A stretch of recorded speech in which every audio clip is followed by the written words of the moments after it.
It's been said wrongly that man was not meant to fly. Well, you can fly, and we're going to show you how in the Arrowverse.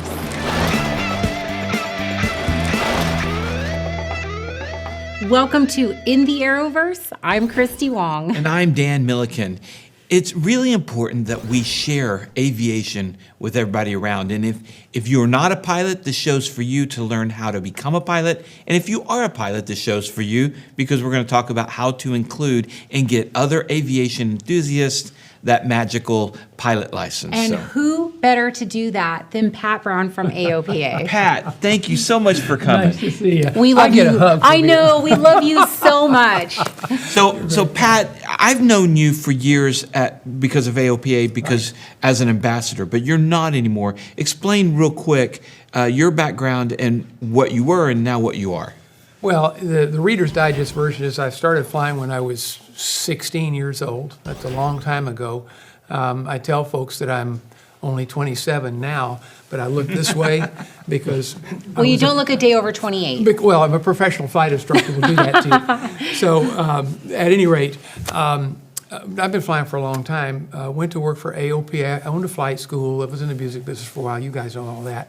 I owned a flight school for a number of years, and AOPA came calling one day and asked if I was interested in doing this ambassador program, and nobody really knew what that was at the time. We were inventing it as we went along. But we were responsible for helping people start flying clubs and work with flight schools who might be challenged with customer service issues. We were doing the Rusty Pilot program that we've talked about before, and some other things that all came under the heading of You Can Fly, which was a division of AOPA. Why you, Pat? Why did AOPA come knocking on your door specifically? I wish I knew that. I'm asking that to this day. I think I was at the right place at the right time. I had a history with them because I had been doing Air Safety Institute seminars all over the country. You remember back in the day when we used to do them a couple of times a year up here, and COVID kind of wiped that out, and we haven't gotten back to doing that yet. But I kind of was on their radar from that. And when this program was envisioned, Katie Pribble called me and said, would you be interested in doing something like that? And I thought, well, let's at least have a conversation and see what it's about. So I went up to headquarters, went through, talked to several people, and they kind of told me what the vision was. Again, starting flying clubs and working with flight schools. And we have a high school aviation curriculum that's a free 4-year curriculum to any high school that wants it, free. Those are the kind of things that You Can Fly does. And then about 18 months ago, it was I was feeling like I've got to just kind of slow down a little bit. I'm becoming a gentleman. No. And decided I just want to slow down a little bit. But I'd like to stay involved with AOPA. Well, we gave away $1 million worth of scholarships. Actually, every year for the last 3 or 4 years, we've given away scholarships, flight training scholarships, about $1 million a year. And 2 years ago, we started a trial program where the ambassadors, myself included, were mentoring the kids through this program, and it turned out to be very successful doing that. So I said, well, I'd just like to be a mentor. And they said, well, if you're not going to do the ambassador thing, why don't you just take all the kids? Okay, great. So this year, I have 140 kids that I'm mentoring all over the country and getting them through their pilot certificates. And to date, for this cohort, they call them, this group of kids, we've had 54, 55 of them that have actually gotten their pilot certificate. AOPA has paid $10,000 towards that for these particular scholarships. We've had half a dozen or so that have got their instrument ratings, 2 or 3 that have gotten their CFI certificates. We have a bunch of kids that have gone through the maintenance side of things, but that's a different group. But I have found that to be just almost the most fulfilling thing I have ever done. These kids send me pictures via email of of them holding their certificate with a big smile on their face, or when they've gotten their shirt tail cut, or whatever the case may be. And to know that I've been a part of that, I tell you, there's just nothing like it. That sounds so fulfilling. It is awesome. If there is a high school student out there that wants to get involved in this mentor, as a mentoring mentee, exactly. yeah. Thank you. How would they go about doing that? Well, they have to have been awarded an AOPA scholarship. That's the first thing. I mean, I don't mind talking to any kid that wants to call and have a conversation. I'm happy to talk to them. They can go to my website, shameless plug, HoustonDPE.com. There's a lot of information on that, but my phone number is on there. My email address is on there. Welcome to contact me if they have a conversation or they want to have a conversation. I do have limited time. I can't just be on the phone all day, but I'm happy to talk to people if they get stuck. I do get telephone calls and emails from people that watch other podcasts and things that I do that have questions that arise because of something like that. So I'm available. That's amazing. Now, the more likely scenario is that it's going to be somebody like me a few years ago, obviously wasn't a high school student, but wanted to get into aviation. Right. What do those first steps look like?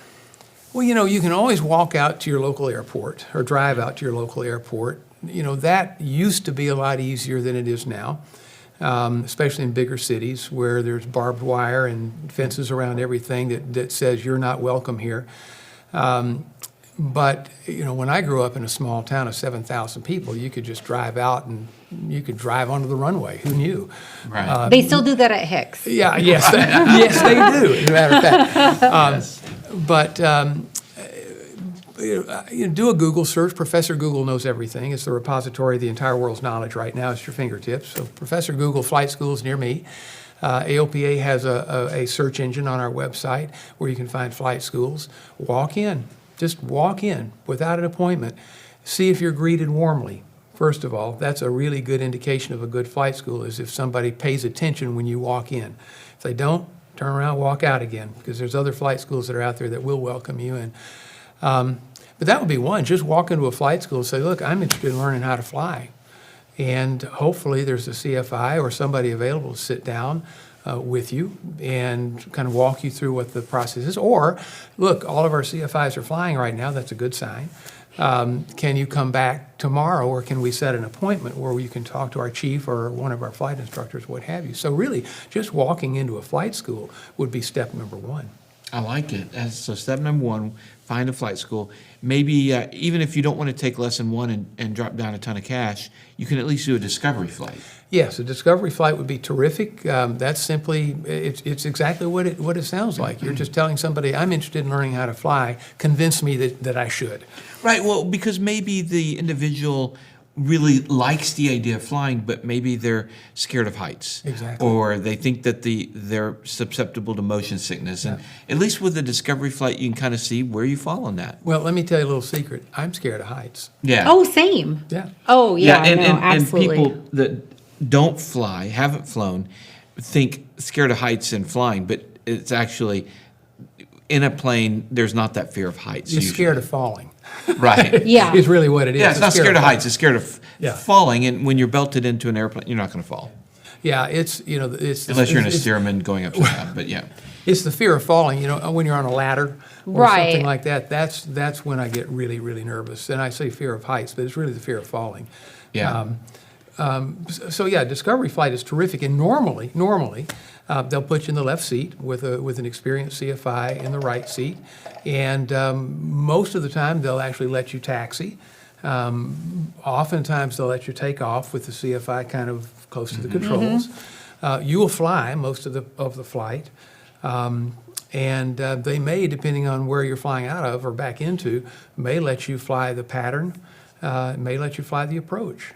So I just did a discovery flight last week for a 15-year-old girl. yeah, I saw your post. Yeah. Oh, this girl's got an incredible story, actually. She was headed down the wrong path.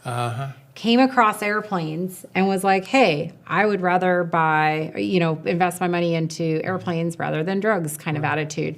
But they didn't know who to reach out to. So it was like a friend of a friend. They knew that I gave discovery flights, so I took her up. I let her follow the controls for the takeoff. I did let her do some taxiing. I taught her the fundamentals. I took her up. Now, I didn't let her do the landing. I did let her go up. She was in the left seat. She did turns. I cleared the area and then just let her have it. Right. You bank. I'll let you know if you go too far. I mean, she did great. Right. Coming back in, it was, at the Denton airport's very busy. Yes, it is. So I flew it, but I asked her if she wanted to do the clearance call, like clear to land. Oh, very cool. This is a special touch that I put on my Discovery flights. Would you like to do and then of course they get really scared. Yeah. So we're like 20 miles out and we practice it. This is what the controller is going to say. This is what you say back. And so when we got our clear to land, I said, all right, you're on. And I held the button for her. She said, clear to land, 18 left, 5 on whiskey. And then I was just like, that was so great. Yeah. It didn't matter how good or not, right. But that was so great. I'm so proud of you, blah, blah, blah.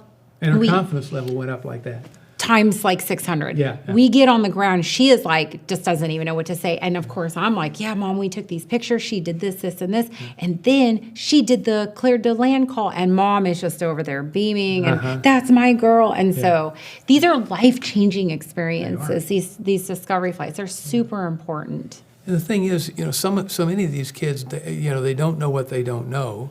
They don't know that these things are available to them. And I wish I had an answer to that.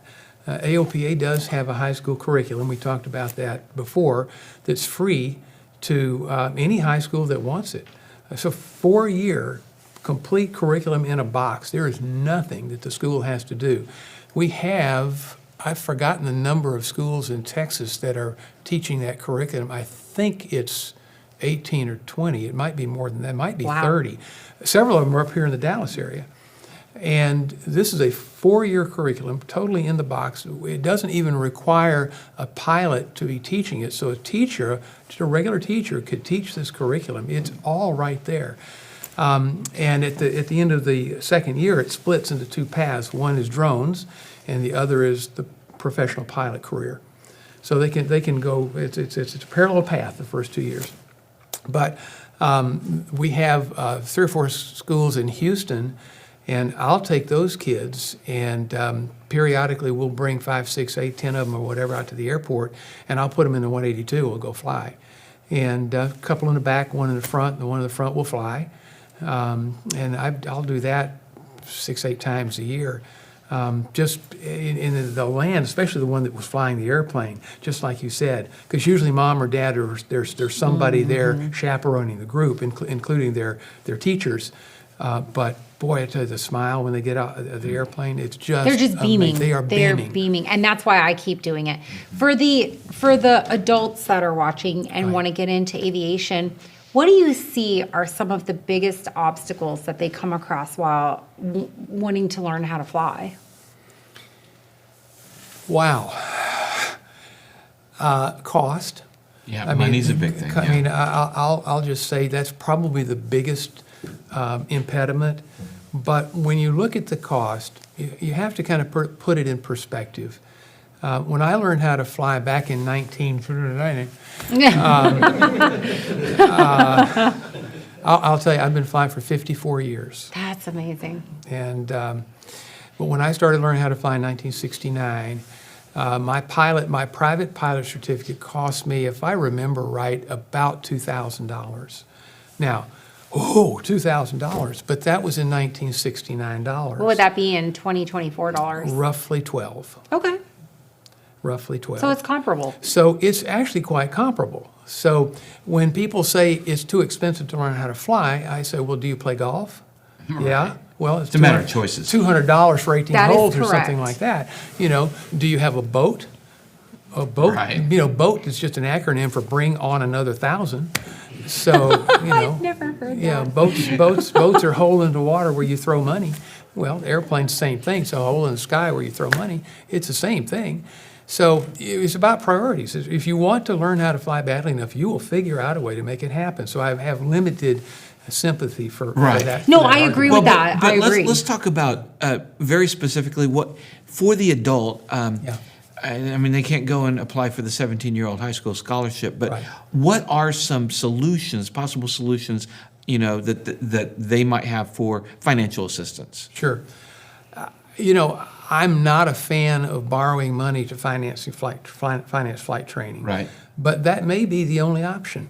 If there are flight training scholarships for adults, I'm not aware of them, and I'm not saying there aren't. I'm just not aware of them. Are there, like, for female? There are, yes, there are. Okay. So there are different scholarships through the Women in Aviation Right. So if you're International part of the Organization. disadvantaged group, yeah. Yeah. Also, if you've been in the military, you might be able to use a GI Bill to fund your Right. pilot training through an accredited school, like what we call a Part 141 school. Right, right. I would encourage people, EAA may offer the same thing without any age restrictions. You know, as I think about it, the scholarships that we offer, we have awarded some scholarships to those folks that are in their 20s. Okay. And some of the teachers that are teaching our aviation curriculum who are older than that have been awarded some scholarships. So maybe I misspoke. Well, you But, just couldn't remember I off the couldn't top of remember. your Thank you. head. It's That's because okay. You were born in 19... That's right, because I'm an elderly gentleman, let's just say no. So I guess that would be one way to do it, but I wouldn't want to finance it if I could avoid doing I that. totally agree, 100%. All right, so after finance, maybe another big obstacle to overcome might be the time required. So what kind of time requirement for somebody who's out there thinking about, I'd like to become a pilot, what kind of time commitment is it going to take? Well, let's talk about, at least this is just an opinion now, but let's talk about what I think would be optimal. If you could schedule 3 lessons a week, maybe 4, 3 is probably plenty, because what's going to happen is that one of those lessons is probably going to get canceled because of weather, or maybe Or 2. other things. Maintenance. Or Yeah, maintenance. another or- one might be canceled because of maintenance. Another one might be canceled because your CFI is sick. I mean, there's any number of things that can happen. So if you schedule 3, you might fly 2. You might fly 3, but you might only fly 2, and you might only fly 1. So if you've only scheduled Wednesday of this week, because that's the only week you can fly, and it rained last week, the week before, and the week before that on Wednesdays, now all of a sudden you're 3 or 4 weeks into it, and there's that 2 steps backward and 1 step forward kind of a thing, where now I've got to go up and refresh myself on all that soft knowledge that I have not yet mastered, holding the airplane straight and level and those kind of things. So scheduling 3 to 4 lessons a week, realizing that that's not going to likely happen all the time. And if you do schedule a lesson and it gets rained out, that's not necessarily a wasted lesson. Get together with the flight instructor and start going over some ground school stuff. Yep. Because you can self-study with all of these .coms that we've talked about, in the past, and they're all really good. But there's sometimes nothing like just sitting across the table from a flight instructor. People ask, should I take my written test before I start flying? And boy, you get all kinds of opinions on that. Yep. If you have a high tolerance for frustration, go ahead and take the written test first, because Right. there are some things that you're not going to have context on, and you're not really going to understand. So I'm not a big fan of telling people to take the test first. So I would say for somebody that was looking at starting to learn how to fly, I would say don't worry about that part of it yet. Let's get you in the cockpit. Let's get you kind of comfortable. Get your CFI to give you reading assignments, homework assignments in between. You should never walk away from a lesson without knowing exactly what you're going to be doing the next time. And with a reading or a viewing assignment on YouTube, or so, a taking off assignment, something Yeah, like right. that. Flips and skids, What- yeah. Yeah. All right, you say schedule 3 lessons a week. Right. How long of a block is a lesson? That's another great question. Most schools tend to block around 2 hours. That's what, for my training, that's what it was. It depends on where you are as to whether that's enough or not. Right. If you're at a really, really busy airport like Denton, for example, or Addison, it could take 30 minutes from the time you start the engine to the time you take off. Well, if it's a 2-hour block of time, you've already hopefully had some sort of a pre-flight briefing before you took off. That's part of that 2 hours. Right. Pre-flighting, the airplane is a part of that 2 hours. Now you're 30 minutes to taxi and takeoff. That's part of that. And now we've got 30 minutes in the in the practice area, of which 10 minutes is spent flying there. And Yeah, all because of the busy inner city airport that Yes. you train at, you might need to fly 20 minutes just to get out of the airspace to a practice area in That's the sky. right. So that 2 hours, which might be perfectly okay in small town America, is probably not going to cut it You might in need a big 3, city. You might yeah. need 3. So 2 to 3 hours would be my recommendation. The blocks, when I was a full-time CFI out of Denton, we blocked our students at the flight school for 3 hours. Yeah. For those reasons. Yeah. And that's so that we could do everything that you said, get out, actually do the lesson, and then come back. And it depends too on what the lesson's about. Yeah, it all depends. Like for me, it was 2-hour blocks that scheduled. But as somebody who's working full time and going to train at my own speed, knowing that it was a 2-hour block kind of really helped me at least know what I could accomplish and what I couldn't. Yeah, daylight savings time is upon us. You know, I don't know when this episode will be seen, but if you have daylight savings time on your side, well, it's at least down in this part of the country, it's daylight until 8:30 at night, oftentimes. So that's after work. If you can make it to the airport, you can still get a 2-hour block of time in comfortably, maybe 3. Absolutely. I mean, I will tell you just from my own personal experience, I think you and I think very similarly. I think it boils down to how determined are you? Yep. It boils down to what you're willing to sacrifice in order to get this accomplished. For me, I was willing to sacrifice going out with friends and doing extracurriculars. I was willing to sacrifice. car. Yeah, I sacrificed getting a new car. I still drive my same car. Good for you. Like I have a 20-year-old Honda that I drive. Barely broken in. Yeah, right. Exactly. You know, I so instead of that, like I use that money Right. for flight training to buy an airplane, et cetera. I did flying lessons or went and did my solo flying before work. I did my flight lessons after work. Right. So it just really it boils down to where you're willing to put your resources. I think people going into flight training need to understand that, you know, it is a serious time commitment, but I don't want to make it sound onerous either. You know, it is also some of the most fun that you can Yeah. have on Oh, the it's planet. so fun. It's And, so worth it. It's you know, worth the sacrifices. Yeah, you know, there's an old cliche that some people watching this may never have heard. We all have. It's a cliche because it's true that 1 mile of road gets you 1 mile, and 1 mile of runway gets you anywhere. Absolutely. And it is so true. We came up today from Houston. It's would have been I guess to here, probably a 4.5 hour, maybe 5 hour drive. With a 30-knot headwind, we were here in under 2 hours. It's just, when you stop and think, my wife and I went to Branson, Missouri over the summertime. It's a 16-hour drive in the car. It was 4 hours in our 182. I mean, these are the kind of things that people need to think about. What is the end goal here? The end goal is to travel by general aviation, where you don't have to submit to body cavity searches when you go through the airport at DFW or whatever. There's nothing like, and by the way, they bring the courtesy car out to you at Plainside.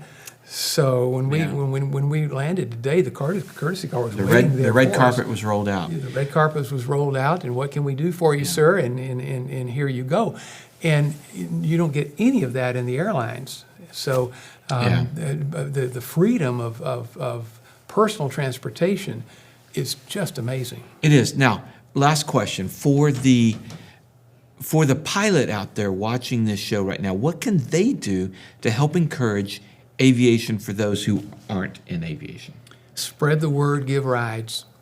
Spread the word, give rides. Yeah, Love it. wear a hat that says, something like this one It's does. like you can fly, yeah. No, wear a hat that indicates that you're a pilot. I can't tell you the number of times going through like a shopping grocery store checkout line or something, where the cashier said, "Are you a pilot?" "Oh, thank you for asking. Yes, I am." Wait a minute. You're saying that a pilot needs to wear an article of clothing that shows that they're a pilot? Because I heard that pilots will automatically announce their pilots in any given social situation. Is that what you do, Dan? Well, yeah, I learned from Brian Turner. You let the pilot know when you get on the commercial airliner. You let the cashier know. Yeah. In case you need some help, I'm in the back. Right, In case exactly. you get food poisoning, I'm in the back. Well, okay, you talked about adages because they're true. How do you know a pilot at a party? He tells you. He'll tell you exactly right. Well, there's certainly some truth to that. There is some truth to that. but wearing something that is like an airplane picture of an airplane or something, Or like sectional or a leggings. sectional something like that would get my attention. I'm not gonna wear in a that. heartbeat. No, I don't tried. think you look good in that. Dan. Well, yeah. But those kinds of things, and look at, if you see neighborhood kids and you know the parents, Hey kids, you Yeah, like right. you like airplanes? Okay, wait a minute. We got Yeah, you're going down the wrong road now, Chris. But, those are the kinds of things. I mean, just be active in the community. That's about coworkers. Ask them if they want to go for a ride. Hey, I'm going to go and have a $100 hamburger over in Stephenville this weekend. You want to go? Yeah. If that doesn't set See, the hook. I try to infect my coworkers with general aviation. Yeah. All my airline captains that have not Who have forgotten their flown roots. GA in a really long time. Hey, Yeah. do you like airplanes? Yep. Yeah. Yeah, well, you can send it back to your roots. We talked about that Yep. before. You Back can to send Back it to your roots. Awesome. All right. Well, thank you so much, Pat, for my coming pleasure. on So to good to the see you. Arrowverse. Oh, I got to have a hug. of course, absolutely.